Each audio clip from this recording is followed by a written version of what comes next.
नमस्कार मित्रों, स्वागत है आप सभी का एक बार फिर से हमारे इस YouTube चैनल यूनिक मिथ्स में। आज हम लेकर आए हैं आपके लिए भगवत गीता का अध्याय 11। तो चलिए दोस्तों शुरू करते हैं। संसार में जितने भी धार्मिक मतमतांतर हैं, वो सबके सब किसी महापुरुष के पीछे श्रद्धालुओं का संगठित समाज है।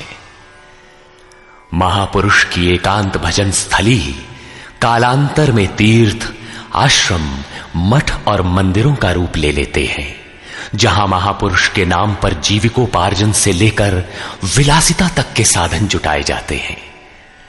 गद्दियां महापुरुष के बाद बनती हैं, गद्दियों से कोई महापुरुष नहीं बनता। इसीलिए धर्म सदा से ही प्रत्यक्षदर्शी महापुरुष के क्षेत्र की वस्तु रहा है। गीता ऐसे ही निर्विवाद महापुरुष योगेश्वर भगवान श्री कृष्ण की वाणी है, जिसके चिरंतन सत्यों से आपका साक्षात करा रहा है यथार्थ गीता का ये कैसेट प्रसारण।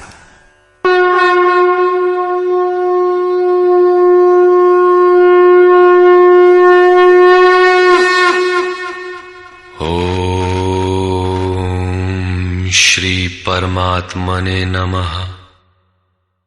यथार्थ गीता, श्रीमद् भगवत गीता, अथैकादशो अध्यायः। गत अध्याय में योगेश्वर श्री कृष्ण ने अपनी प्रधान प्रधान विभूतियों का संक्षिप्त विवरण प्रस्तुत किया, किंतु अर्जुन को लगा कि उसने विस्तार से सुन लिया है। उसने कहा कि आपकी वाणी सुनने से मेरा सारा मोह नष्ट हो गया, अज्ञान नष्ट हो गया।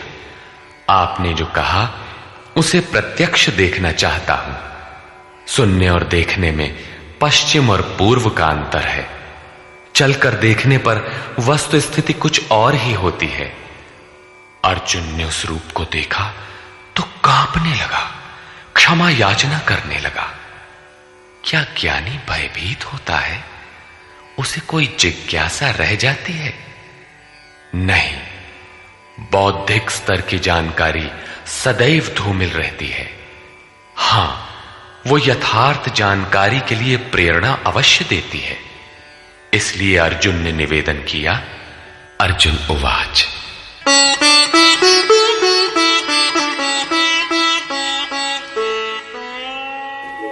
मदनुग्रहाय परमं गुह्यमध्यात्मसंगितम् यत्त्वयोक्तं वचस्तेन मोहोऽयं विगतो मम।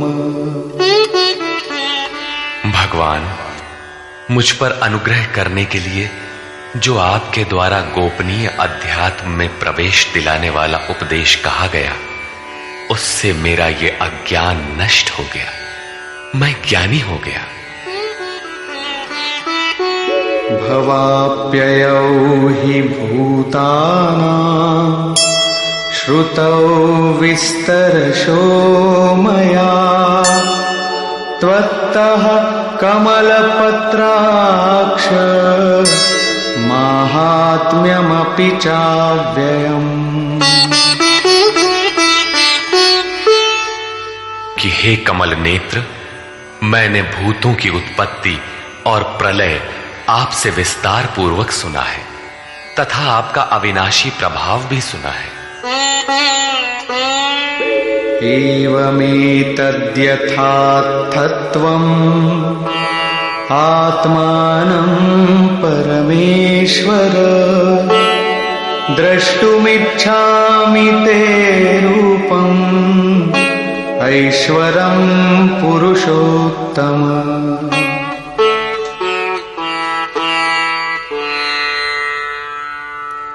हे परमेश्वर, आप अपने को जैसा कहते हैं ये ठीक ऐसा ही है, इसमें कोई संदेह नहीं है, किंतु मैंने उसे केवल सुना है। अतः हे पुरुषोत्तम, उस ऐश्वर्य युक्त स्वरूप को मैं प्रत्यक्ष देखना चाहता हूं।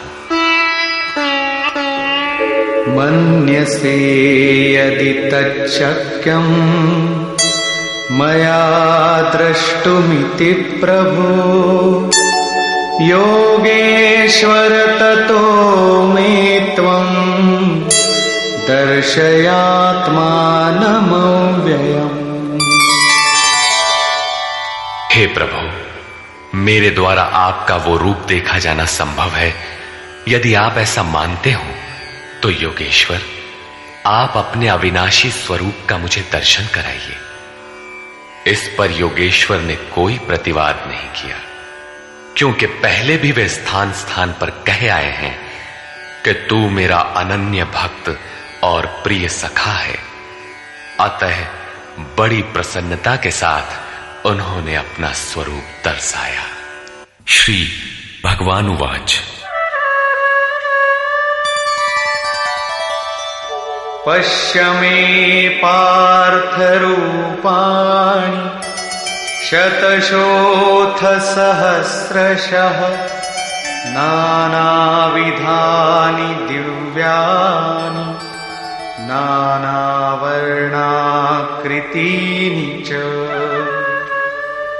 पार्थ, मेरे सैकड़ों तथा हजारों नाना प्रकार के और नाना वर्ण तथा आकृति वाले दिव्य स्वरूप को देख।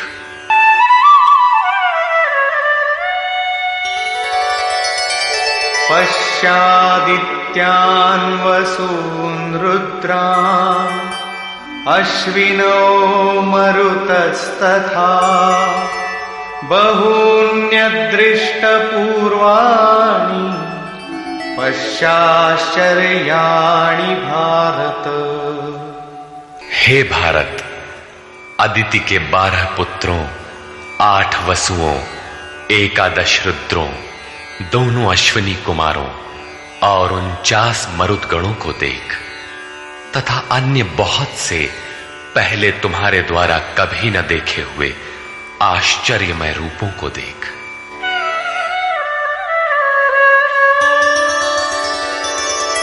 इहैकस्थं जगत्कृत्स्नं पश्याद्य सचराचरम् मम देहे गुडाकेश यच्चान्यद्द्रष्टुमिच्छसि।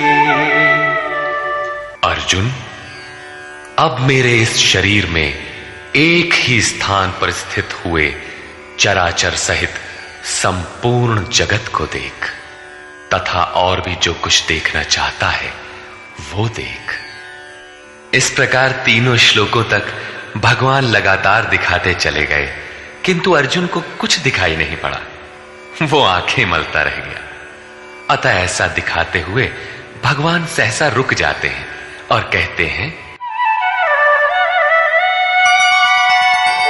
न तु मां शक्यसे द्रष्टुम् अनेनैव स्वचक्षुषा दिव्यं ददामि ते चक्षुः पश्य मे योगमैश्वरम्।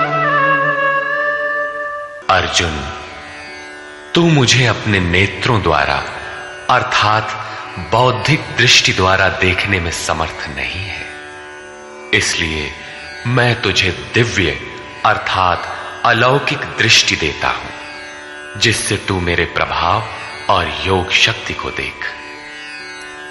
इधर योगेश्वर श्री कृष्ण के कृपा प्रसाद से अर्जुन को वही दृष्टि प्राप्त हुई, उसने देखा। और उधर योगेश्वर व्यास के कृपा प्रसाद से वही दृष्टि संजय को मिली थी। जो कुछ अर्जुन ने देखा अक्षरशः वही संजय ने भी देखा और उसके प्रभाव से अपने को कल्याण का भागी बनाया।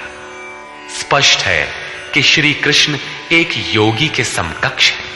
संजय उवाच।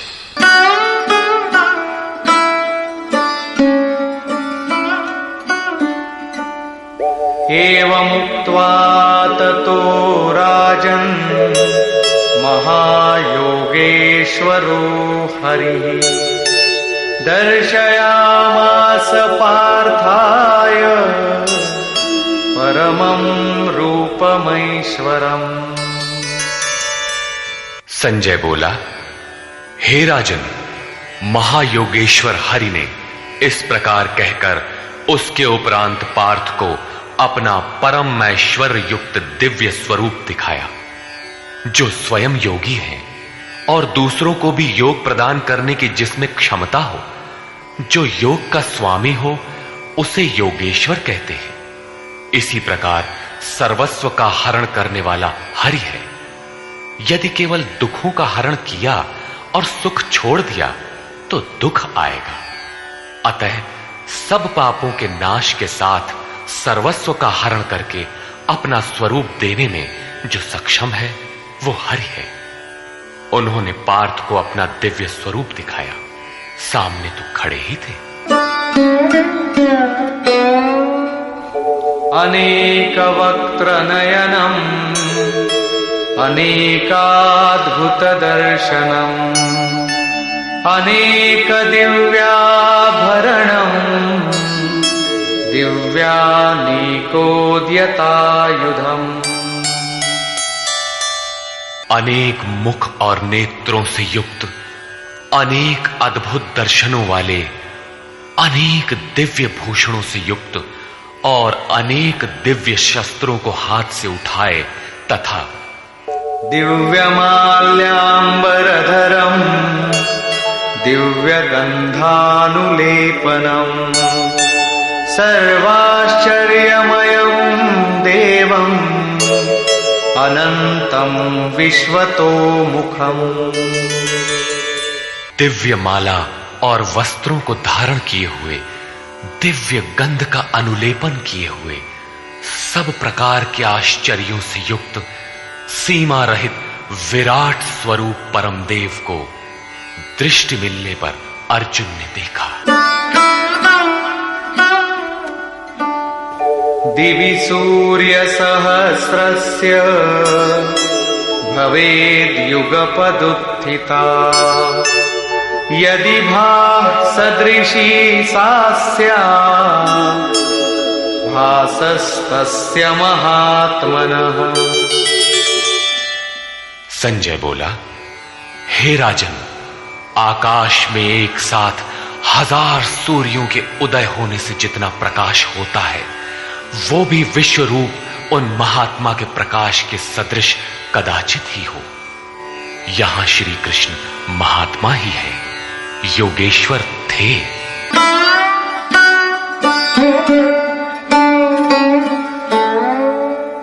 तत्रैकस्थं जगत्कृत्स्नं प्रविभक्तमनेकधा अपश्यद्देवदेवस्य शरीरे पांडवस्तदा। पांडुपुत्र अर्जुन ने, पुण्य ही पांडु है, पांडु ही अनुराग को जन्म देता है। उस समय अनेक प्रकार से विभक्त हुए संपूर्ण जगत को उन परम देव के शरीर में एक जगह स्थित देखा।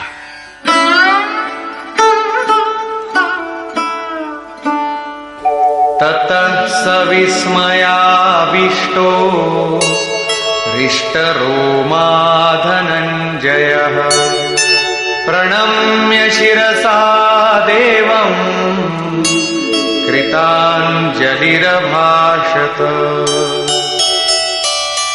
इसके पश्चात आश्चर्य से युक्त हर्षित रोमों वाला वो अर्जुन परमात्मा देव को शिर से प्रणाम कर हाथ जोड़कर बोला। यहां अर्जुन ने अंतःकरण से नमन किया और कहा, अर्जुन उवाच,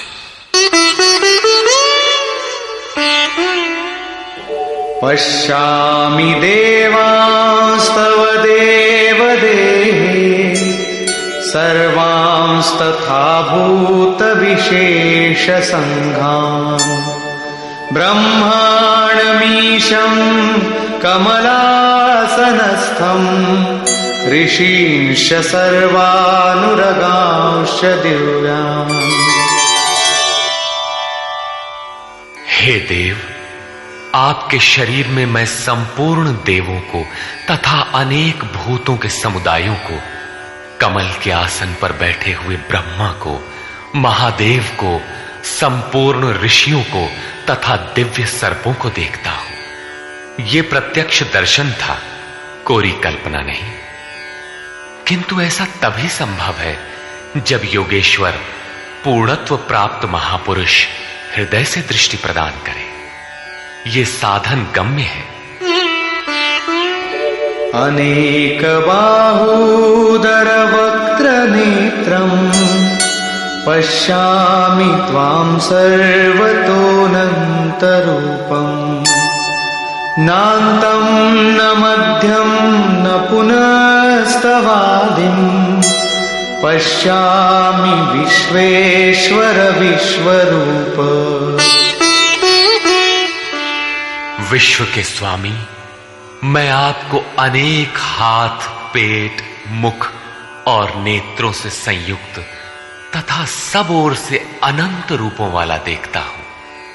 हे विश्वरूप, न मैं आपके आदि को, न मध्य को और न अंत को ही देखता हूं, अर्थात आपके आदि, मध्य और अंत का निर्णय नहीं कर पा रहा हूं।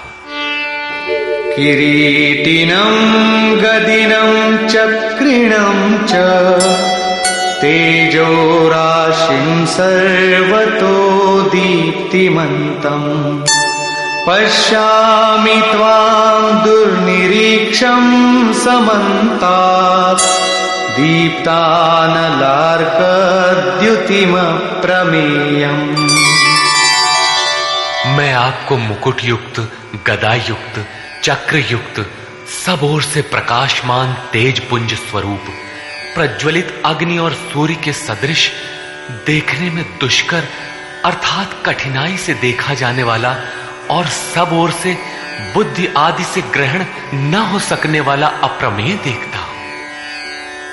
इस प्रकार संपूर्ण इंद्रियों से पूर्णतया समर्पित होकर योगेश्वर श्री कृष्ण को इस रूप में देखकर अर्जुन उनकी स्तुति करने लगा।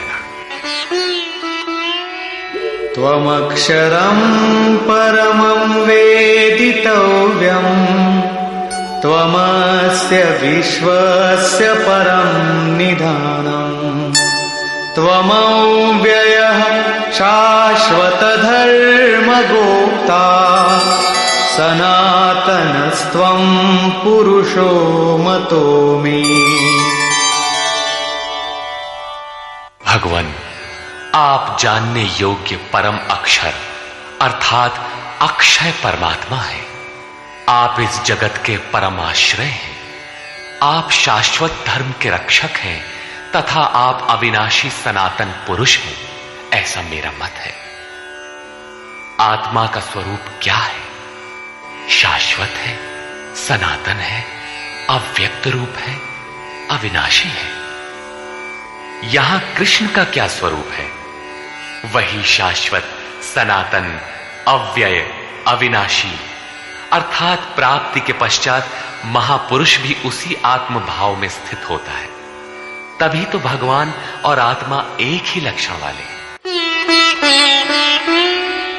अनादिमध्यान्तमनन्तवीर्यम् अनन्तबाहुं शशिसूर्यनेत्रम् पश्यामि त्वां दीप्तहुताशवक्त्रम् स्वतेजसा विश्वमिदं तपन्तम्।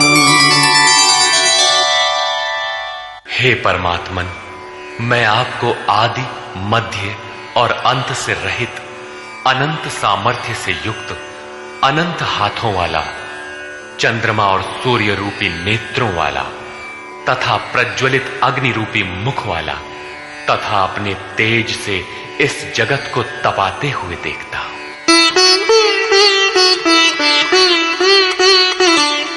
द्यावा पृथिव्योरिदमन्तरं हि व्याप्तं त्वयैकेन दिशश्च सर्वाः दृष्ट्वाद्भुतं रूपमुग्रं तवेदं लोकत्रयं प्रव्यथितं महात्मन्।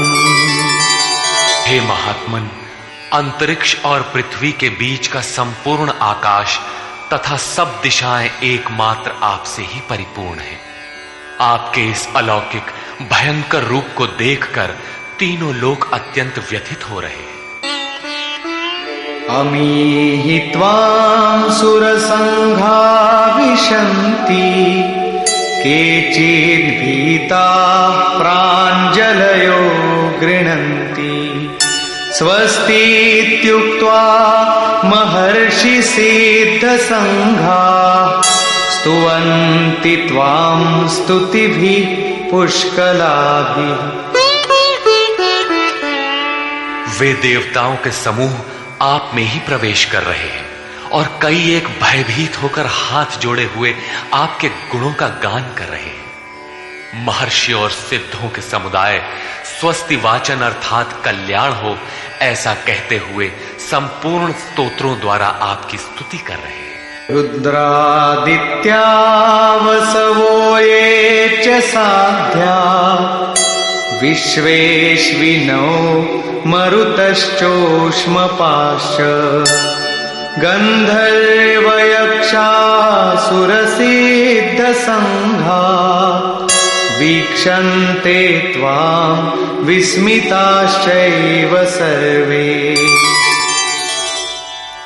रुद्र, आदित्य, वसु, साध्य, विश्वदेव, अश्वनी कुमार, वायुदेव और पितरों तथा गंधर्व, यक्ष, राक्षस और सिद्धों के समुदाय सभी आश्चर्य से आपको देख रहे हैं, अर्थात देखते हुए भी समझ नहीं पा रहे हैं, क्योंकि उनके पास वो दृष्टि ही नहीं है। कृष्ण ने पीछे बताया था कि आसुरी स्वभाव वाले लोग मुझे तुच्छ कहकर संबोधित करते हैं, सामान्य मनुष्य जैसा मानते हैं, जबकि मैं परम भाव में परमेश्वर रूप में स्थित हूं। यद्यपि हूं मनुष्य शरीर के आधार वाला, उसी का विस्तार यहां है कि वे आश्चर्य से देख रहे हैं, यथार्थतः समझ नहीं पा रहे हैं, नहीं देखते।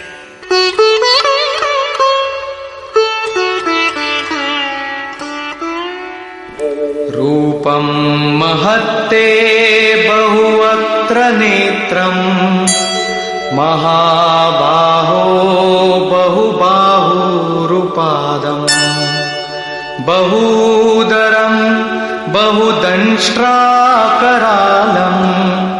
दृष्ट्वा लोका प्रव्यथितास्तथाहम्। महाबाहो, कृष्ण महाबाहु है और अर्जुन है। प्रकृति से परे महान सत्ता में जिसका कार्य क्षेत्र हो वो महाबाहु है। कृष्ण महानता के क्षेत्र में पूर्ण है, अधिकतम सीमा में है। अर्जुन उसी की प्रवेशिका में है, मार्ग में है। मंजिल मार्ग का दूसरा छोर ही तो है। महाबाहु योगेश्वर, आपके बहुत मुख और नेत्रों वाले, बहुत हाथ, जंघा और पैरों वाले, बहुत उदरों वाले, अनेक विकराल दाढ़ों वाले महान रूप को देखकर सब लोग व्याकुल हो रहे हैं तथा मैं भी व्याकुल हो रहा हूं। अब अर्जुन को कुछ भय हो रहा है कि श्री कृष्ण इतने महान हैं।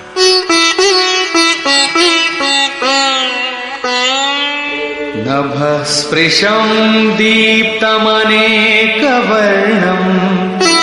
व्याक्ताननं दीप्तविशालनेत्रम् दृष्ट्वा हि त्वां प्रव्यथितान्तरात्मा धृतिं न विन्दामि शमं च विष्णो।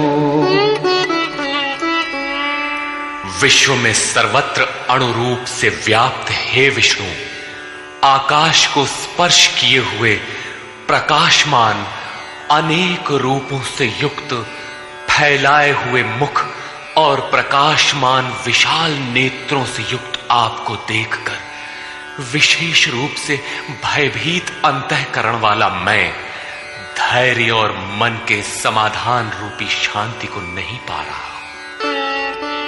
दंष्ट्राकरालानि च ते मुखानि दृष्ट्वैव कालानलसन्निभानि दिशो न जाने न लभे च शर्म प्रसीद देवेश जगन्निवास। आपके विकराल दाढ़ों वाले और कालाग्नि के समान प्रज्वलित मुखों को देखकर मैं दिशाओं को नहीं जान पा रहा हूं। चारों ओर प्रकाश देखकर दिशा भ्रम हो रहा है। आपका ये रूप देखते हुए मुझे सुख भी नहीं मिल रहा है। देवेश, हे जगन निवास, आप प्रसन्न हो। अमी च त्वां धृतराष्ट्रस्य पुत्राः सर्वे सहैवावनिपालसङ्घैः भीष्मो द्रोणः सूतपुत्रस्तथासौ सहास्मदीयैरपि योधमुख्यैः। वे सभी धृतराष्ट्र के पुत्र राजाओं के समुदाय सहित आप में प्रवेश कर रहे हैं और भीष्म पितामह, द्रोणाचार्य तथा वो कर्ण जिससे अर्जुन बहुत भयभीत था, वो कर्ण एवं हमारी ओर के भी प्रधान योद्धाओं सहित सब के सब वक्त्राणि ते त्वरमाणा विशन्ति दंष्ट्राकरालानि भयानकानि केचिद्विलग्ना दशनान्तरेषु सन्दृश्यन्ते चूर्णितैरुत्तमाङ्गैः। बड़े वेग से आपके विकराल दाढ़ों वाले भयानक मुखों में प्रवेश कर रहे हैं तथा उनमें से कितने ही चूर्ण हुए सिरों सहित आपके दांतों के बीच में लगे हुए दिखाई पड़ रहे हैं। वे किस वेग से प्रवेश कर रहे हैं, अब उनका वेग देखिए। यथा नदीनां बहवोऽम्बुवेगाः समुद्रमेवाभिमुखा द्रवन्ति तथा तवामी नरलोकवीरा विशन्ति वक्त्राण्यभिविज्वलन्ति। जैसे नदियों के बहुत से जल प्रवाह अपने में विकराल होते हुए भी समुद्र की ओर दौड़ते हैं, समुद्र में प्रवेश करते हैं, ठीक उसी प्रकार वे शूरवीर मनुष्यों के समुदाय आपके प्रज्वलित मुखों में प्रवेश कर रहे हैं। अर्थात वे अपने में शूरवीर तो हैं, किंतु आप समुद्रवत हैं। आपके समक्ष उनका बल अत्यल्प है। वे किस लिए और किस प्रकार प्रवेश कर रहे हैं, इसके लिए उदाहरण प्रस्तुत है।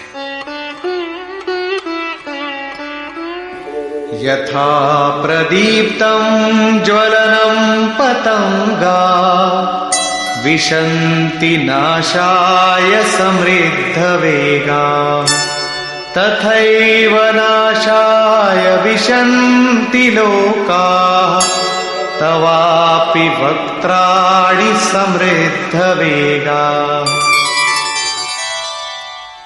जैसे पतंगे नष्ट होने के लिए ही प्रज्वलित अग्नि में अति वेग से प्रवेश करते हैं, वैसे ही ये सब प्राणी भी अपने नाश के लिए आपके मुखों में अत्यंत बढ़े हुए वेग से प्रवेश कर रहे हैं।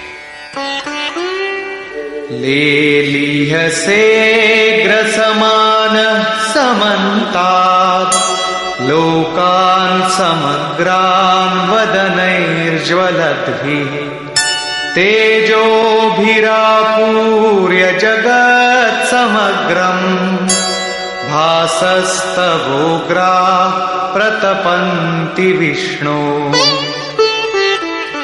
आप उन समस्त लोकों को प्रज्वलित मुखों द्वारा सब ओर से निगलते हुए चाट रहे हैं, उनका आस्वादन कर रहे हैं। हे व्यापनशील परमात्मन, आपकी उग्र प्रभा संपूर्ण जगत को अपने तेज से व्याप्त करके तप रही है। तात्पर्य यह है कि पहले आसुरी संपत्ति परम तत्व में विलीन हो जाती है, उसके पश्चात दैवी संपत्ति का कोई प्रयोजन नहीं रह जाता। इसलिए वो भी उसी स्वरूप में विलीन हो जाती है। अर्जुन ने देखा कि कौरव पक्ष तदनंतर उसके अपने पक्ष के योद्धा कृष्ण के मुख में विलीन होते जा रहे हैं। उसने पूछा,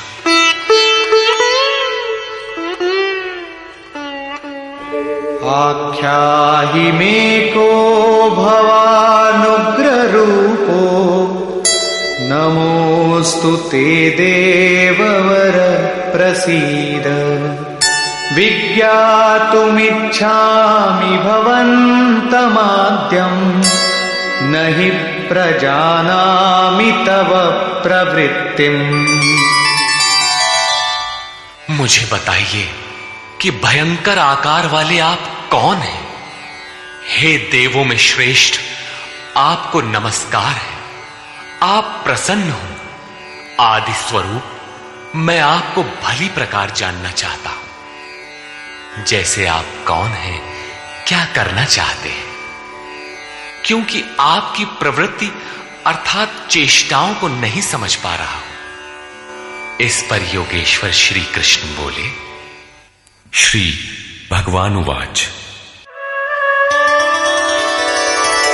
कालोऽस्मि लोकक्षयकृत् प्रवृद्धो लोकान् समाहर्तुमिह प्रवृत्तः ऋतेऽपि त्वां न भविष्यन्ति सर्वे येव स्थिताः प्रत्यनीकेषु योधाः।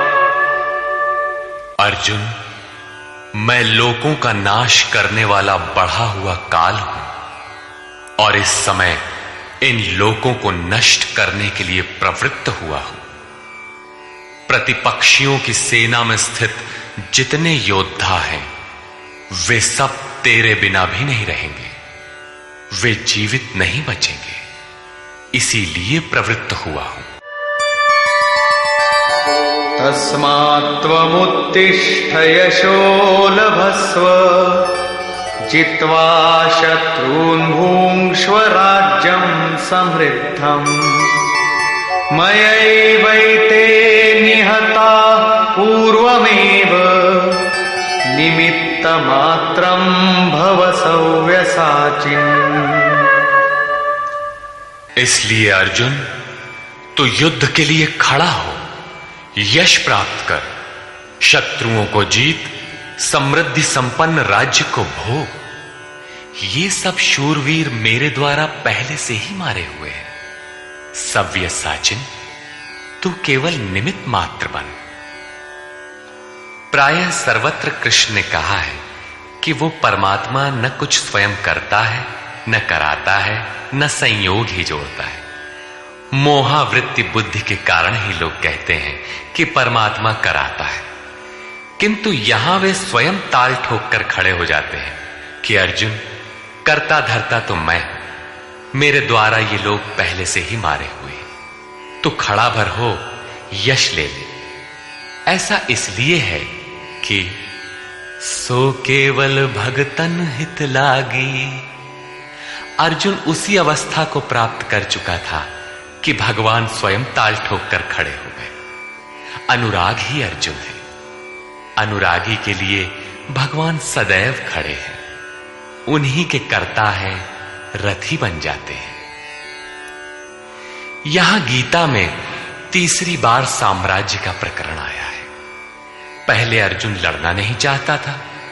उसने कहा कि पृथ्वी के धन धान्य संपन्न अकंटक साम्राज्य तथा देवताओं के स्वामीपन अथवा त्रैलोक्य के राज्य में भी मैं उस उपाय को नहीं देखता जो इंद्रियों को सुखाने वाले मेरे इस शोक को दूर कर सके। जब तड़पन बनी ही रहेगी तो हमें नहीं चाहिए। योगेश्वर ने कहा, इस युद्ध में हारोगे तो देवत्व और जीतने पर महामहिम की स्थिति मिलेगी। और यहां 11वें अध्याय में कहते हैं कि ये शत्रु मेरे द्वारा मारे गए हैं, तू निमित्त मात्र भर बन जा, यश को प्राप्त कर और समृद्ध राज्य को भोग। फिर वही बात, जिस बात से अर्जुन चौंकता है, जिसमें वो शोक मिटता हुआ नहीं देखता, क्या श्री कृष्ण फिर भी वही राज्य देंगे? नहीं, वस्तुतः विकारों के अंत के साथ परमात्म स्वरूप की स्थिति ही वास्तविक समृद्धि है, जो स्थिर संपत्ति है, जिसका कभी विनाश नहीं होता, राजयोग का परिणाम है। द्रोणं च भीष्मं च जयद्रथं च कर्णं तथान्यानपि योधवीरान् मया हतांस्त्वं जहिमा व्यथिष्ठा युध्यस्व जेतासि रणे सपत्नान्। इन द्रोण, भीष्म, जयद्रथ और कर्ण तथा अन्यान्य बहुत से मेरे द्वारा मारे हुए शूरवीर योद्धाओं को तू मार, भय मत कर। संग्राम के वैरियों को तू निश्चित जीतेगा, इसलिए युद्ध कर। यहां भी योगेश्वर ने कहा कि मेरे द्वारा मारे हुए इन मरे हुओं को तू मार। स्पष्ट किया कि मैं करता हूं, जबकि 5वें अध्याय के 13, 14 एवं 15 श्लोक में उन्होंने कहा था भगवान अकर्ता है। 18वें अध्याय में वे कहते हैं शुभ अथवा अशुभ प्रत्येक कार्य के होने में 5 माध्यम हैं: अधिष्ठान, कर्ता, करण, चेष्टा और दैव। जो कहते हैं कैवल्य स्वरूप परमात्मा करते हैं, वे अविवेकी हैं, यथार्थ नहीं जानते, अर्थात भगवान नहीं करते। ऐसा विरोधाभास क्यों? वस्तुतः प्रकृति और उस परमात्म पुरुष के बीच एक सीमा रेखा है। जब तक प्रकृति के परमाणुओं का दबाव अधिक रहता है, तब तक माया प्रेरणा देती है, और जब साधक उससे ऊपर उठ जाता है, ईश्वर, इष्ट अथवा सद्गुरु के कार्यक्षेत्र में प्रवेश प्राप्त कर लेता है। उसके बाद सद्गुरु, इष्ट, याद रहे प्रेरक के स्थान पर सद्गुरु, आत्मा, परमात्मा, इष्ट, भगवान पर्यायवाची है। कुछ भी कहें, कहता भगवान ही है। हृदय से रथी हो जाता है, आत्मा से जागृत होकर उस अनुरागी साधक का स्वयं पथ संचालन करने लग जाता है। पूज्य महाराज जी कहते थे, हो जिस परमात्मा की हमें चाह है, वो जिस सतह पर खड़े हैं, उस सतह पर स्वयं उतरकर जब तक आत्मा से जागृत नहीं हो जाता, तब तक सही मात्रा में साधन का आरंभ नहीं होता। उसके बाद जो कुछ साधक से पार लगता है, वो उनकी देन है। साधक तो निमित्त मात्र होकर उनके संकेत और आदेश पर चलता भर रहता है। साधक की विजय उनकी देन है। ऐसे अनुरागी के लिए ईश्वर अपनी दृष्टि से देखता है, दिखाता है और अपने स्वरूप तक पहुंचाता है। यही श्री कृष्ण कहते हैं, मेरे द्वारा मारे हुए इन बैरियों को मार, निश्चय ही तुम्हारी विजय होगी, मैं जो खड़ा हूं। संजय उवाच।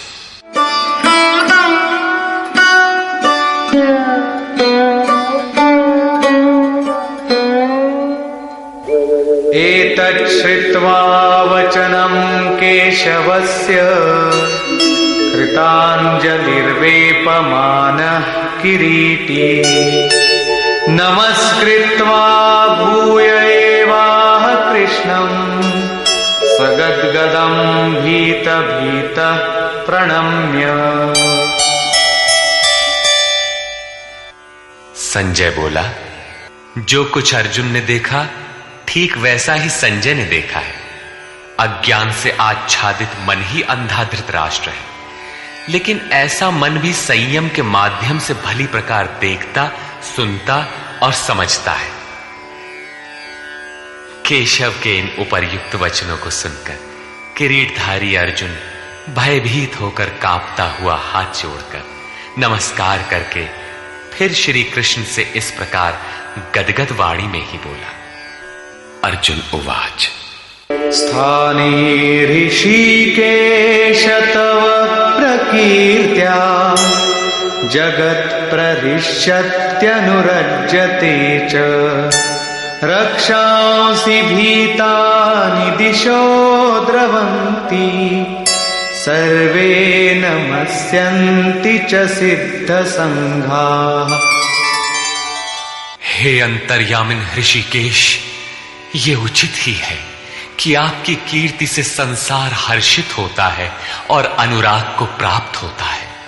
आपकी ही महिमा से भयभीत हुए राक्षस दिशाओं में भागते हैं और सब सिद्ध गणों के समुदाय आपकी महिमा को देखकर नमस्कार करते हैं।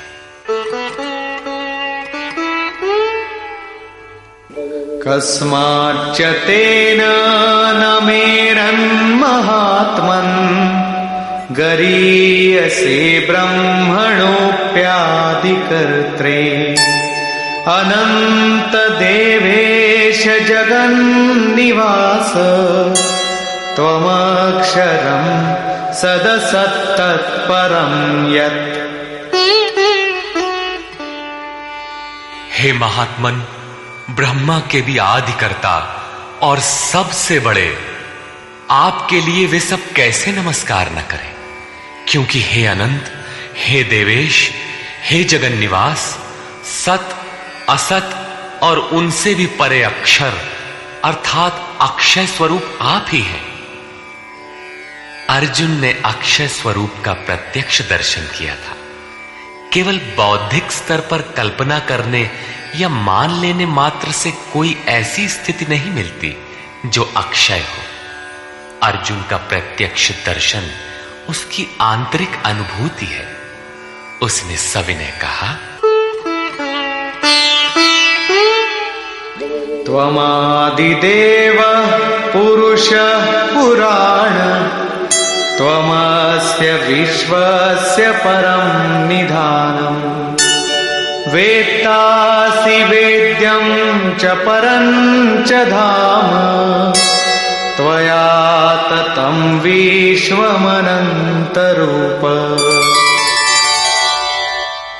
आप आदिदेव और सनातन पुरुष हैं। आप इस जगत के परम आश्रय और जानने वाले हैं, जानने योग्य हैं तथा परम धाम है। हे अनंत स्वरूप, आपसे ये संपूर्ण जगत व्याप्त है, आप सर्वत्र हैं। वायुर्यमोऽग्निर्वरुण शशाङ्कः प्रजापतिस्त्वं प्रपितामहश्च नमो नमस्तेस्तु सहस्रकृत्वः पुनश्च भूयोऽपि नमो नमस्ते। आप ही वायु, यमराज, अग्नि, वरुण, चंद्रमा तथा प्रजा के स्वामी ब्रह्मा और ब्रह्मा के भी पिता हैं। आपको हजारों बार नमस्कार है, फिर भी बार बार नमस्कार है। अतिशय श्रद्धा और भक्ति के कारण नमन करते हुए अर्जुन को तृप्ति नहीं हो रही है। वो कहता है, नमः पुरस्तादथ पृष्ठतस्ते नमोऽस्तु ते सर्वत एव सर्व अनन्तवीर्यामितविक्रमस्त्वं सर्वं समाप्नोषि ततोऽसि सर्वः। हे अत्यंत सामर्थ्य वाले, आपको आगे से और पीछे से भी नमस्कार हो। हे सर्वात्मन, आपको सब ओर से ही नमस्कार हो, क्योंकि हे अत्यंत पराक्रमशाली, आप सब ओर से संसार को व्याप्त किए हुए, इसलिए आप ही सर्वरूप और सर्वत्र हैं। इस प्रकार बार बार नमस्कार करके भयभीत अर्जुन अपनी भूलों के लिए क्षमा याचना करता है।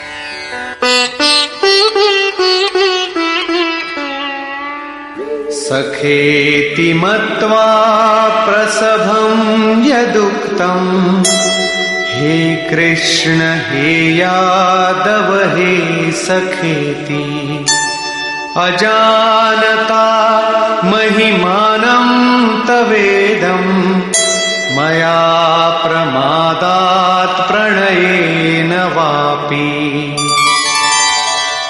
आपके इस प्रभाव को न जानते हुए आपको सखा मित्र मानकर मेरे द्वारा प्रेम अथवा प्रमाद से भी हे कृष्ण, हे यादव, हे सखा, इस प्रकार जो कुछ भी हठपूर्वक कहा गया है तथा यच्चावहासार्थमसत्कृतोऽसि विहारशय्यासनभोजनेषु एकोऽथवाप्यच्युत तत्समक्षम् तत्क्षामये त्वामहमप्रमेयम्।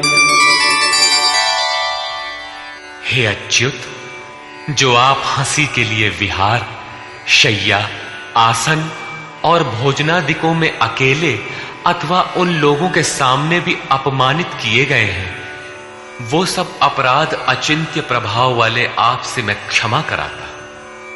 किस प्रकार क्षमा करें? पितासि लोकस्य चराचरस्य त्वमस्य पूज्यश्च गुरुर्गरीयान् न त्वत्समोऽस्त्यभ्यधिकः कुतोऽन्यो लोकत्रयेऽप्य प्रतिमप्रभाव। आप इस चराचर जगत के पिता, गुरु से भी बड़े गुरु और अति पूजनीय हैं, जिसकी कोई प्रतिमा नहीं, ऐसे अप्रतिम प्रभाव वाले। आपके समान तीनों लोकों में दूसरा कोई नहीं है, फिर अधिक कैसे होगा? आप सखा भी नहीं, सखा तो समकक्ष होता है।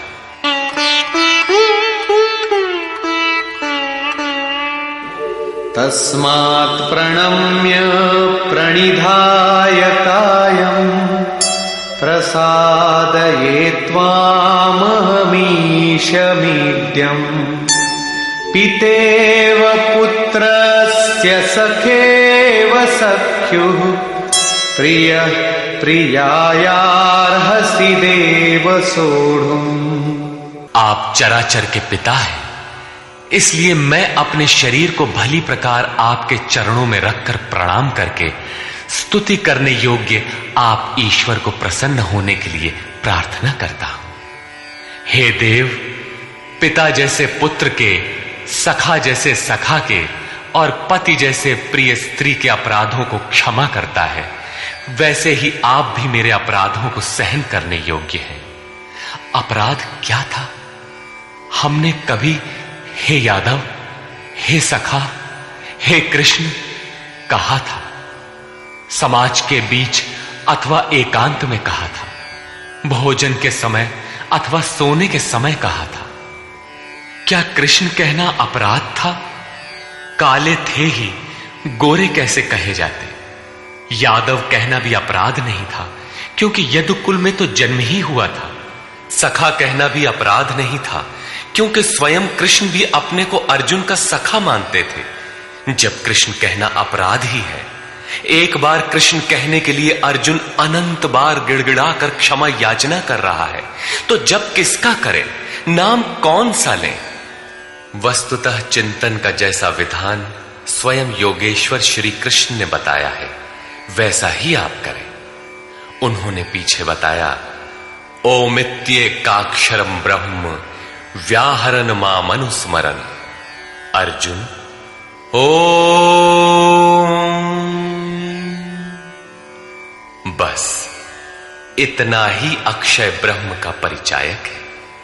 इसका तू जप कर और ध्यान मेरा धर, क्योंकि उस परम भाव में प्रवेश मिल जाने के पश्चात उन महापुरुष का भी यही नाम है, जो उस अव्यक्त का परिचायक है।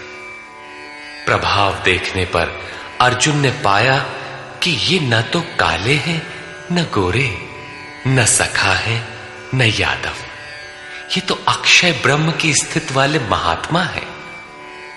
संपूर्ण गीता में योगेश्वर श्री कृष्ण ने 5 बार ओम के उच्चारण पर बल दिया। अब यदि आपको जप करना है तो कृष्ण कृष्ण न कहकर ओम का ही जप करें। प्रायः भाविक लोग कोई ना कोई रास्ता निकाल लेते हैं। कोई ओम जपने के अधिकार और अनाधिकार की चर्चा से भयभीत है, तो कोई महात्माओं की दुहाई देता है, अथवा कोई कृष्ण ही नहीं, उनसे पहले राधा और गोपियों का नाम भी उनकी शीघ्र प्रसन्नता के लोभ में जपता है। पुरुष श्रद्धामय है, इसलिए उनका ऐसा जपना मात्र भावुकता है। यदि आप सचमुच भाविक हैं तो उनके आदेश का पालन करें। वे अव्यक्त में स्थित होते हुए भी आज आपके सामने नहीं हैं, लेकिन उनकी वाणी आपके समक्ष है। उनकी आज्ञा का पालन करें, अन्यथा आप ही बताइए कि गीता में आपका क्या स्थान है। हां, इतना अवश्य है कि अध्येष्यते च यइमं श्रद्धावानन् सूयश्च शृणुयादपि यो नरः। जो अध्ययन करता है, सुनता है, वो ज्ञान तथा यज्ञ को जान लेता है, शुभ लोकों को पा जाता है। अतः अध्ययन अवश्य करें। प्राण अपान के चिंतन में कृष्ण नाम का क्रम पकड़ में नहीं आता।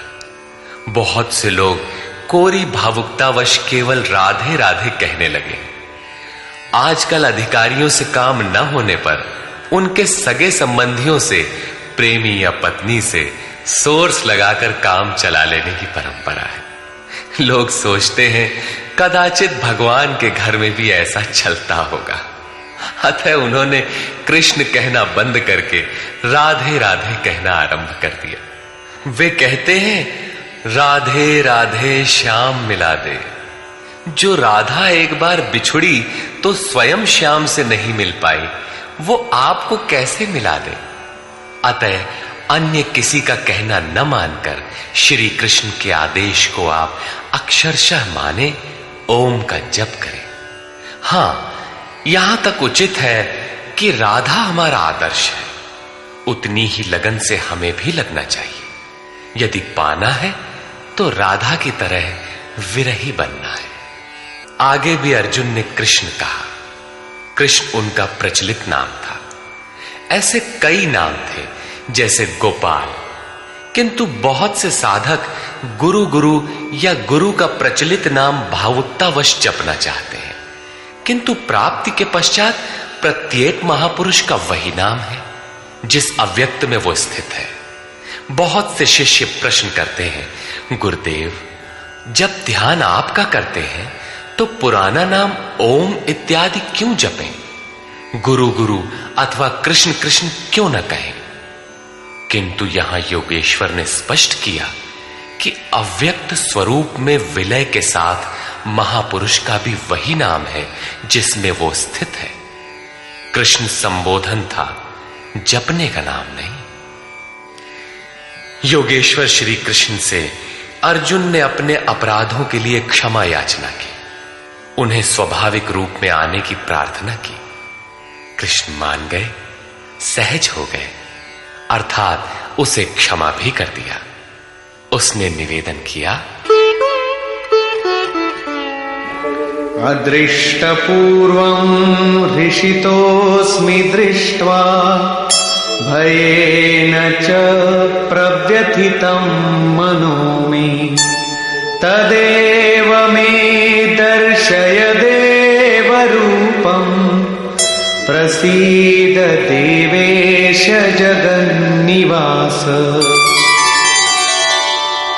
अभी तक अर्जुन के समक्ष योगेश्वर विश्व रूप में है, अतः वो कहता है कि मैं पहले न देखे हुए आपके इस आश्चर्यमय रूप को देखकर हर्षित हो रहा हूं, तथा मेरा मन भय से अति व्याकुल भी हो रहा है। पहले तो सखा समझता था, धनुर्विद्या में कदाचित अपने को कुछ आगे ही पाता था, किंतु अब प्रभाव देखकर भय हो रहा है। पिछले अध्याय में प्रभाव सुनकर वो अपने को ज्ञानी मानता था। ज्ञानी को कहीं भय नहीं होता है। वस्तुतः प्रत्यक्ष दर्शन का प्रभाव ही विलक्षण होता है। सब कुछ सुन लेने और मान लेने के बाद भी सब कुछ चलकर जानना शेष ही रहता है। वो कहता है, पहले न देखे हुए आपके इस रूप को देखकर मैं हर्षित हो रहा हूं। मेरा मन भय से व्याकुल भी हो रहा है। अतः हे देव, आप प्रसन्न हो। हे देवेश, हे जगन्निवास, आप अपने उस रूप को ही मुझे दिखाइए। कौन सा रूप? किरीटिनं गदिनं चक्रहस्तम् इच्छामि त्वां द्रष्टुमहं तथैव। तेनैव रूपेण चतुर्भुजेन सहस्रबाहो भव विश्वमूर्ते। मैं आपको वैसे ही, अर्थात पहले की ही तरह सिर पर मुकुट धारण किए हुए, हाथ में गदा और चक्र लिए हुए देखना चाहता हूं। इसलिए हे विश्वरूप, हे सहस्त्र बाहु, आप अपने उसी चतुर्भुज स्वरूप में होइए। कौन सा रूप देखना चाहा? चतुर्भुज रूप? अब देखना है कि चतुर्भुज रूप है क्या। श्री भगवान उवाच।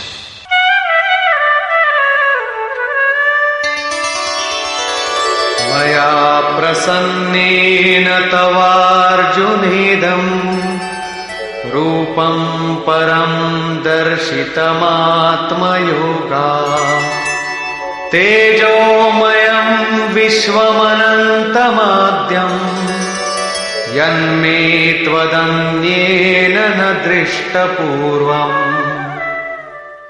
इस प्रकार अर्जुन की प्रार्थना सुनकर श्री कृष्ण बोले, अर्जुन, मैंने अनुग्रह पूर्वक अपनी योग शक्ति के प्रभाव से अपना परम तेजोमय, सबका आदि और सीमा रहित विश्व रूप तुझे दिखाया है, जिसे तेरे सिवाय दूसरे किसी ने पहले कभी नहीं देखा। न वेदयज्ञाध्ययनैर्न दानैः न च क्रियाभिर्न तपोभिरुग्रैः एवं रूपः शक्य अहं त्रिलोके द्रष्टुं त्वदन्येन कुरु प्रवीर।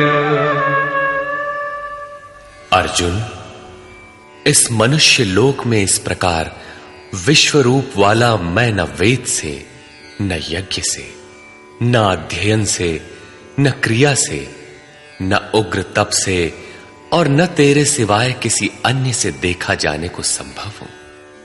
अर्थात तेरे सिवाय ये रूप अन्य कोई देख नहीं सकता। तब तो गीता आपके लिए बेकार है। भगवत दर्शन की भी योग्यताएं अर्जुन तक सीमित रह गई, जबकि पीछे बताए आए हैं कि अर्जुन, राग, भय और क्रोध से रहित अनन्य मन से मेरी शरण हुए बहुत से लोग ज्ञान रूपी तप से पवित्र होकर साक्षात मेरे स्वरूप को प्राप्त हो चुके हैं।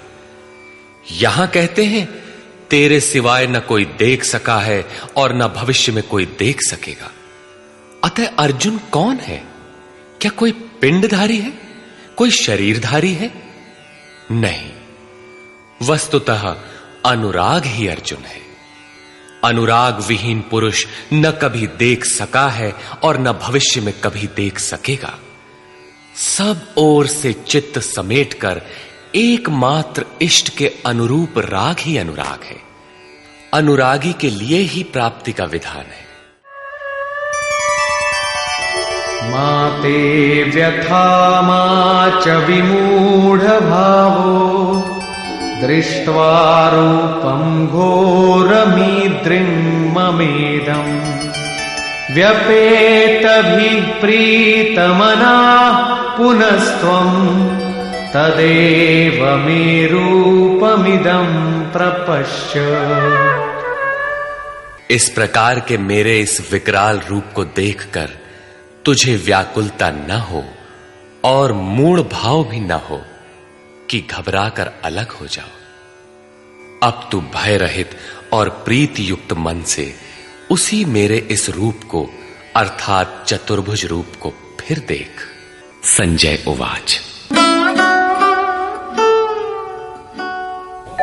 इत्यर्जुनं वासुदेवस्तथोक्त्वा स्वकं रूपं दर्शयामास भूयः आश्वासयामास च भीतमेनं भूत्वा पुनः सौम्य वपुर्महात्मा। संजय बोला, सर्वत्र वास करने वाले देव उन वासुदेव ने अर्जुन से इस प्रकार कहकर फिर वैसे ही अपने रूप को दिखाया। फिर महात्मा कृष्ण ने सौम्य वपुः अर्थात प्रसन्न होकर भयभीत अर्जुन को धैर्य दिया। अर्जुन बोला, अर्जुन उवाच,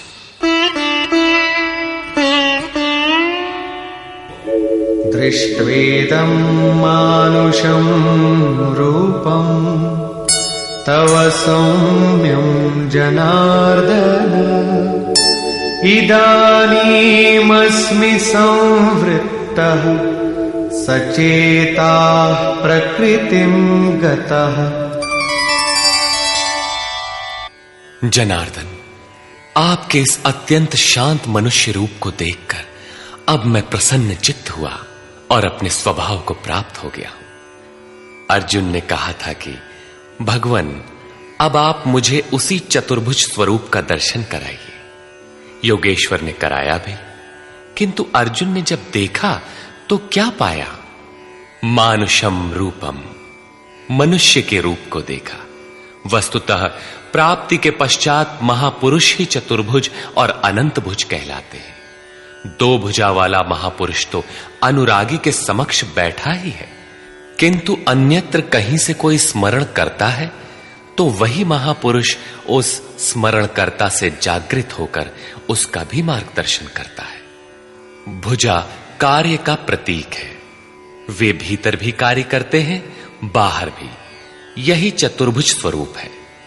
उनके हाथों में शंख, चक्र, गदा और पद्म क्रमशः वास्तविक लक्ष्य घोष, साधन चक्र का प्रवर्तन, इंद्रियों का दमन और निर्मल निर्लेप कार्य क्षमता का प्रतीक मात्र है। यही कारण है कि चतुर्भुज रूप में उन्हें देखने पर भी अर्जुन ने उन्हें मनुष्य रूप में ही पाया। चतुर्भुज महापुरुषों के शरीर और स्वरूप से कार्य करने की विधि विशेष का नाम है, न कि चार हाथ वाले कोई कृष्ण थे। श्री भगवानुवाच, सुदुर्दर्शमिदं रूपं दृष्टवानसि यन्मम देवाप्यस्य रूपस्य नित्यं दर्शनकांक्षिणः। महात्मा श्री कृष्ण ने कहा, अर्जुन, मेरा ये रूप देखने को अति दुर्लभ है, जैसा कि तूने देखा है, क्योंकि देवता भी सदा इस रूप के दर्शन की इच्छा रखते हैं। वस्तुतः सभी लोग संत को पहचान ही नहीं पाते। पूज्य सत्संगी महाराज अंतः प्रेरणा वाले पूर्ण महापुरुष थे, लेकिन उन्हें लोग पागल समझते रहे। किसी किसी पुण्यात्मा को आकाशवाणी हुई कि ये सद्गुरु हैं। केवल उन्होंने उन्हें हृदय से पकड़ा, उनके स्वरूप को पाया और अपनी गति पा ली। यही श्री कृष्ण कहते हैं कि जिनके हृदय में दैवी संपद जागृत है, वे देवता भी सदा इस रूप के दर्शन की आकांक्षा रखते हैं। तो क्या यज्ञ, दान अथवा वेदाध्ययन से आप देखे जा सकते हैं? वे महात्मा कहते हैं, नाहं वेदैर्न तपसा न दानेन न चेज्जया शक्य एवं विधो द्रष्टुं दृष्टवानसि मां यथा। न वेदों से, न तप से, न दान से और न यज्ञ से मैं इस प्रकार देखा जाने को सुलभ हूं जिस प्रकार तूने देखा है। तब क्या आपको देख पाने का कोई उपाय नहीं है? वे महात्मा कहते हैं, एक उपाय है। भक्त्या त्वनन्यया शक्य अहमेवं विधोऽर्जुन ज्ञातुं द्रष्टुं च तत्त्वेन प्रवेष्टुं च परन्तप। हे श्रेष्ठ तप वाले अर्जुन, अनन्य भक्ति द्वारा अर्थात सिवाय मेरे अन्य किसी देवता का स्मरण न करते हुए अनन्य श्रद्धा से तो मैं इस प्रकार प्रत्यक्ष देखने के लिए, तत्व से साक्षात जानने के लिए तथा प्रवेश करने के लिए भी सुलभ हूं। अर्थात उसकी प्राप्ति का एकमात्र सुगम माध्यम अनन्य भक्ति है। अंत में ज्ञान भी अनन्य भक्ति में परिणत हो जाता है, जैसा कि पीछे अध्याय 7 में द्रष्टव्य है। पीछे उन्होंने कहा कि तेरे सिवाय न कोई देख सका है न कोई देख सकेगा, जबकि यहां कहते हैं कि अनन्य भक्ति से न केवल मुझे देखा जा सकता है अपितु साक्षात जाना और मुझ में प्रवेश भी पाया जा सकता है। अर्थात अर्जुन अनन्य भक्त का नाम है, एक अवस्था का नाम है। अनुराग ही अर्जुन है। अंत में योगेश्वर श्री कृष्ण कहते हैं, मत्कर्म कृन्मत्परमो मद्भक्तः संगवर्जितः निर्वैरः सर्वभूतेषु यः समामेति पांडव। हे अर्जुन, जो पुरुष मेरे द्वारा निर्दिष्ट कर्म अर्थात नियत कर्म यज्ञार्थ कर्म करता है, मत्परमः मेरे परायण होकर करता है, जो मेरा अनन्य भक्त है, संगवर्जितः किंतु संग दोष में रहते हुए वह कर्म नहीं हो सकता, अतः संग दोष से रहित होकर संपूर्ण भूत प्राणियों में बैर भाव से रहित है, वो मुझे प्राप्त होता है। तो क्या अर्जुन ने युद्ध किया? प्रण करके क्या उसने जयद्रथादि को मारा? निर्वैरः सर्वभूतेषु, यदि उन्हें मारता है तो भगवान को न देख पाता, जबकि अर्जुन ने देखा है। इससे सिद्ध है कि गीता में एक भी श्लोक ऐसा नहीं है जो बाह्य मारकाट का समर्थन करता हो। जो निर्दिष्ट कर्म यज्ञ की प्रक्रिया का आचरण करेगा, जो अनन्य भाव से उनके सिवाय किसी का स्मरण तक नहीं करेगा, जो संग दोष से अलग रहेगा, तो युद्ध कैसा? जब आपके साथ कोई है ही नहीं तो आप युद्ध किससे करेंगे? संपूर्ण भूत प्राणियों में जो बैर भाव से रहित है, मन से भी किसी को सताने की कल्पना न करे, वही मुझे प्राप्त होता है। तो क्या अर्जुन ने लड़ाई ली? कभी नहीं। वस्तुतः संग दोष से अलग रहकर जब आप अनन्य चिंतन में लगते हैं, निर्धारित यज्ञ की क्रिया में प्रवृत्त होते हैं, उस समय परिपंथी राग द्वेष काम क्रोध इत्यादि दुर्जय शत्रु बाधा के रूप में प्रत्यक्ष ही है। उनका पार पाना ही युद्ध है। निष्कर्ष, इस अध्याय के आरंभ में अर्जुन ने कहा, भगवान आपकी विभूतियों को मैंने विस्तार से सुना, जिससे मेरा मोह नष्ट हो गया, अज्ञान का शमन हो गया, किंतु जैसा आपने बताया कि मैं सर्वत्र हूं, इसे मैं प्रत्यक्ष देखना चाहता हूं। यदि मेरे द्वारा देखना संभव हो तो कृपया उसी स्वरूप को दिखाइए। अर्जुन प्रिय सखा था, अनन्य सेवक था, अतएव योगेश्वर श्री कृष्ण ने कोई प्रतिवाद न कर तुरंत दिखाना आरंभ किया कि अब मेरे ही अंदर खड़े सप्तर्षि और उनसे भी पूर्व होने वाले ऋषियों को देख, ब्रह्मा और विष्णु को देख, सर्वत्र फैले मेरे तेज को देख, मेरे ही शरीर में एक स्थान पर खड़े तो चराचर जगत को देख। किंतु अर्जुन आंखें मलता ही रह गया। इसी प्रकार योगेश्वर श्री कृष्ण 3 श्लोकों तक अनवरत दिखाते गए, किंतु अर्जुन को कुछ भी दिखाई नहीं पड़ा। सभी विभूतियां योगेश्वर में उस समय थीं, किंतु अर्जुन को वे सामान्य मनुष्य जैसे ही दिखाई पड़ रहे थे। तब इस प्रकार दिखाते दिखाते योगेश्वर श्री कृष्ण सहसा रुक जाते हैं और कहते हैं, अर्जुन, इन आंखों से तू मुझे नहीं देख सकता, अपनी बुद्धि से तू मुझे परख नहीं सकता। लो, अब मैं तुझे वह दृष्टि देता हूं जिससे तू मुझे देख सकेगा। भगवान तो सामने खड़े ही थे। अर्जुन ने देखा, वास्तव में देखा। देखने के पश्चात क्षुद्र त्रुटियों के लिए क्षमा याचना करने लगा, जो वास्तव में त्रुटियां नहीं थीं। उदाहरण के लिए, भगवान, कभी मैंने आपको कृष्ण, यादव और कभी सखा कह दिया था, इसके लिए आप मुझे क्षमा करें। श्री कृष्ण ने क्षमा भी किया, क्योंकि अर्जुन की प्रार्थना स्वीकार कर वे सौम्य स्वरूप में आ गए, धीरज बंधाया। वस्तुतः कृष्ण कहना अपराध नहीं था। वे सांवले थे ही, गोरे कैसे कहलाते? यदुवंश में जन्म हुआ ही था। श्री कृष्ण स्वयं भी अपने को सखा मानते ही थे। वास्तव में प्रत्येक साधक महापुरुष को पहले ऐसा ही समझते हैं। कुछ उन्हें रूप और आकार से संबोधित करते हैं, कुछ उनकी वृत्ति से उन्हें पुकारते हैं और कुछ उन्हें अपने ही समकक्ष मानते हैं। उनके यथार्थ स्वरूप को नहीं समझते। उनके अचिंत्य स्वरूप को अर्जुन ने समझा तो पाया कि ये न तो काले हैं और न गोरे, न किसी कुल के हैं और न किसी के साथी ही हैं। इनके समान कोई है ही नहीं, तो सखा कैसा, बराबर कैसा? यह तो अचिंत्य स्वरूप है। जिसे यह स्वयं दिखा दे वही इन्हें देख पाता है।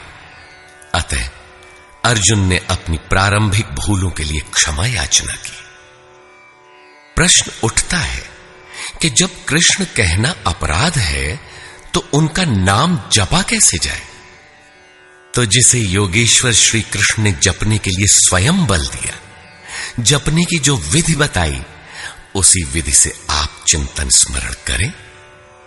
वह है ओमित्येकाक्षरम ब्रह्म व्याहरन् मामनुस्मरन्। ओम अक्षय ब्रह्म का पर्याय है। ओ अहम स ओम। जो व्याप्त है वह सत्ता मुझ में छिपी है। यही है ओम का आशय। आप इसका जप करें और ध्यान मेरा करें। रूप अपना, नाम ओम का बताया। अर्जुन ने प्रार्थना की कि चतुर्भुज रूप में दर्शन दीजिए। श्री कृष्ण ने उसी सौम्य स्वरूप को धारण किया। अर्जुन ने कहा, भगवान, आपके इस सौम्य मानव स्वरूप को देखकर अब मैं प्रकृतिस्थ हुआ। मांगा था चतुर्भुज रूप, दिखाया मानुषम रूपम। वास्तव में शाश्वत में प्रवेश वाला योगी शरीर से यहां बैठा है, बाहर दो हाथों से कार्य करता है और साथ ही अंतरात्मा से जागृत होकर जहां से भी जो भाविक स्मरण करते हैं, एक साथ सर्वत्र उनके हृदय से जागृत होकर प्रेरक के रूप में कार्य करता है। हाथ उसके कार्य का प्रतीक है। यही चतुर्भुज है। श्री कृष्ण ने कहा, अर्जुन, तेरे सिवाय मेरे इस रूप को न कोई देख सका और भविष्य में न कोई देख सकेगा। तब गीता तो हमारे लिए व्यर्थ है। किंतु नहीं, योगेश्वर कहते हैं, एक उपाय है। जो मेरा अनन्य भक्त है, मेरे सिवाय जो दूसरे किसी का स्मरण न करके निरंतर मेरा ही चिंतन करने वाला है, उसकी अनन्य भक्ति के द्वारा मैं प्रत्यक्ष देखने को, अर्थात जैसा तूने देखा है तत्व से जानने को और प्रवेश करने को भी सुलभ हूं। अर्थात अर्जुन अनन्य भक्त था। भक्ति का परमार्जित रूप है अनुराग। इष्ट के अनुरूप लगाओ। मिले ही न रघुपति बिनु अनुरागा। अनुराग विहीन पुरुष न कभी पाया है और न पा सकेगा। अनुराग नहीं है तो कोई लाख योग करे, जप करे, तप करे या दान करे, वह नहीं मिलता। अतः इष्ट के अनुरूप राग अथवा अनन्य भक्ति नितांत आवश्यक है। अंत में श्री कृष्ण ने कहा, अर्जुन, मेरे द्वारा निर्दिष्ट कर्म को कर। मेरा अनन्य भक्त होकर कर, मेरी शरण होकर कर, किंतु संग दोष से अलग रहकर संग दोष में यह कर्म हो ही नहीं सकता। अतः संग दोष इस कर्म के संपादित होने में बाधक है। जो बैर भाव से रहित है वही मुझे प्राप्त करता है। जब संग दोष नहीं है, जहां हमें छोड़कर दूसरा कोई है ही नहीं, बैर का मानसिक संकल्प भी नहीं है, तो युद्ध कैसा? बाहर दुनिया में लड़ाई झगड़े होते रहते हैं, किंतु विजय जीतने वालों को भी नहीं मिलती। दुर्जय संसार रूपी शत्रु को असंगता रूपी शस्त्र से काटकर परम में प्रवेश पा जाना ही वास्तविक विजय है, जिसके पीछे हार नहीं है। इस अध्याय में पहले तो योगेश्वर श्री कृष्ण ने अर्जुन को दृष्टि प्रदान की, फिर अपने विश्व रूप का दर्शन कराया। अतः ओम तत्सदिति श्रीमद्भगवद गीता सूपनिषत्सु ब्रह्म विद्यायाम योग शास्त्रे श्री कृष्णार्जुन संवादे विश्वरूप दर्शन योगो नामैकादशो अध्यायः। इस प्रकार स्वामी अड़गड़ानंद कृत श्रीमद् भगवद गीता का 11वां अध्याय पूर्ण होता है। हरि ओम तत्सत।